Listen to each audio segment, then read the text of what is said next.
2-3 दिन पहले जो ये समाजवाद और धर्मनिरपेक्षता के ऊपर सवाल उठाए गए, तो मैं छोटा सा उसमें एक रखना चाहता हूँ कि समाजवाद और धर्मनिरपेक्षता जो हमारा संविधान है उसकी आत्मा है और इनकी कोशिश है उसकी आत्मा को ख़त्म करना।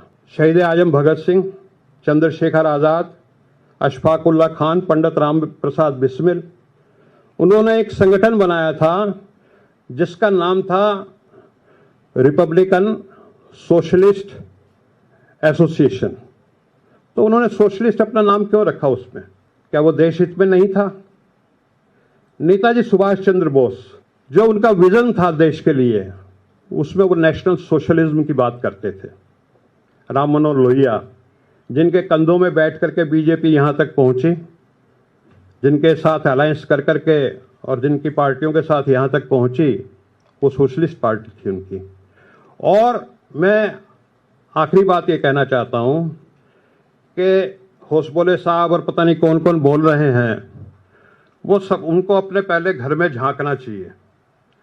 ये वेबसाइट है बीजेपी की, bjp.org, और इसमें उनका एक चैप्टर है, उसका नाम है आवर फिलॉसफी, हमारी विचारधारा, ये जो भी कह लीजिए।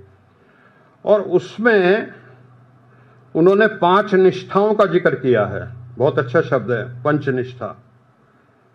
और वो लिखते हैं, in its first convention BJP declared पंचनिष्ठास और 5 guiding principles that would guide its political path.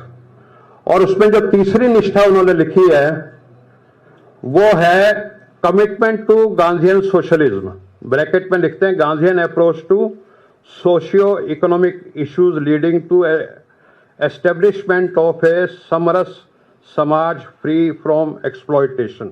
इनकी खुद की वेबसाइट पे सोशलिज्म है, लेकिन वो कहते हैं कि संविधान से सोशलिज्म नहीं होना चाहिए।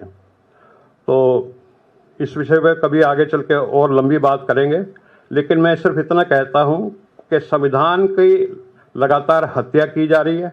यह Chinese method of killing by 1000 cut, जैसे आपने देखा चुनाव आयोग में चीफ जस्टिस की बजाय अपने ही कैबिनेट का एक मंत्री होगा सदस्य जो उसको डिसाइड करेगा।